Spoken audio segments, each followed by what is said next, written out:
Steady Eddie. Edward is one of the oldest engines on the island of Sodor. He is not the fastest, but he is the steadiest. And to Edward, a steady engine is a really useful engine.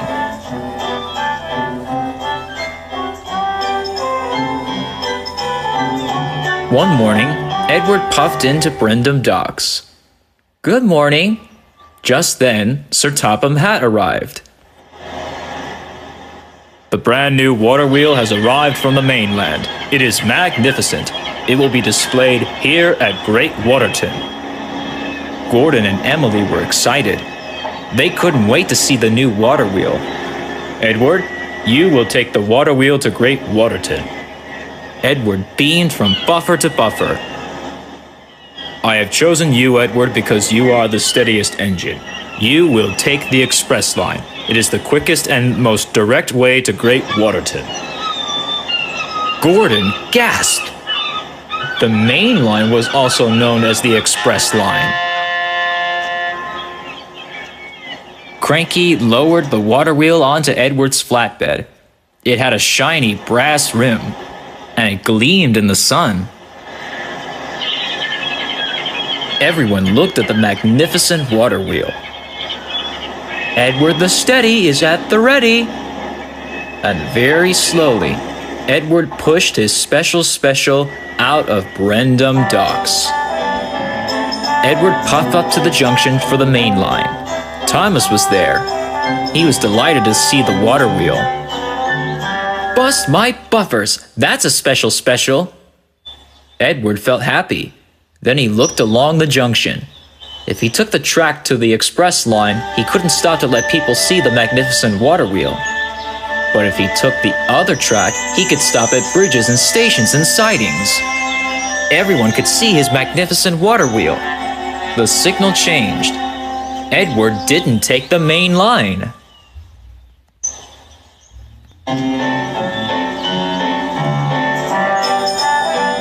Edward was having a wonderful time. He passed stations.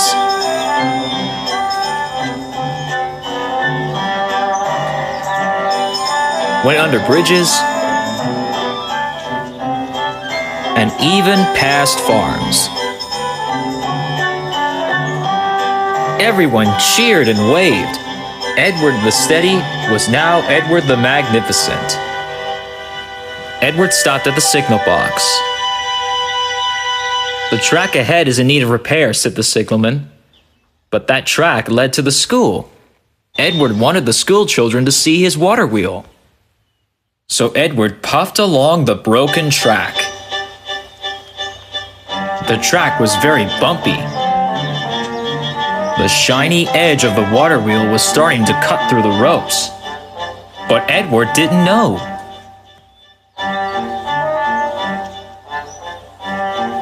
At the school, the children waved and cheered, but Edward was so busy looking at the children that he didn't bother looking at the red signal. The signal changed. "Oh, flatten my fender!"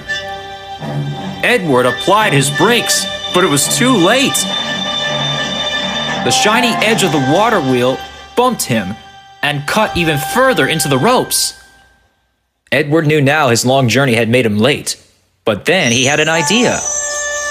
"I'll chuff over Gordon's Hill," thought Edward. "It's the fastest way to Great Waterton. And," he thought, "everyone will see my special." Edward chuffed and puffed up Gordon's Hill. Oliver and Arthur passed him coming down. They thought his special was magnificent. But the water wheel was very heavy. Edward pushed with all his might. At last, he reached the top. But the ropes were getting cut deeper and deeper. Then there was trouble. With one last effort, the ropes snapped. The water wheel rolled off Edward's flatbed. Fizzling fireboxes! Gordon was further down the hill taking flatbeds of scrap iron. The water wheel rolled down the hill. It bounced onto Gordon's flatbed. Now the water wheel was on its way to the smelter's yard.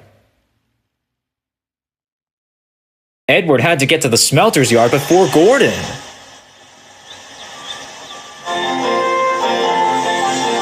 Edward puffed and panted along every shortcut he knew.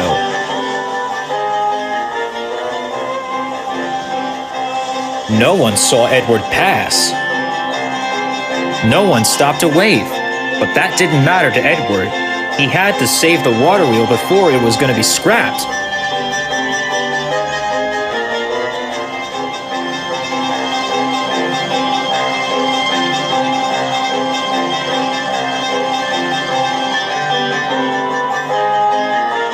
Gordon puffed slowly to the smelter's yard.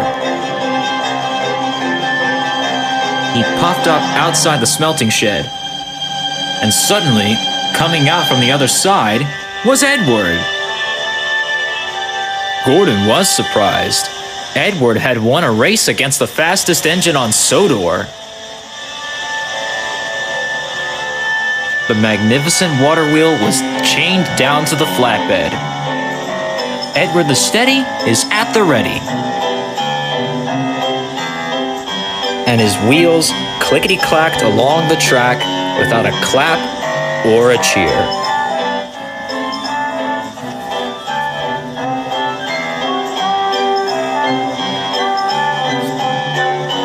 The water wheel was soon put into place. It looks grand. It looks magnificent. And Edward didn't even need anyone to tell him that this was indeed a very special job.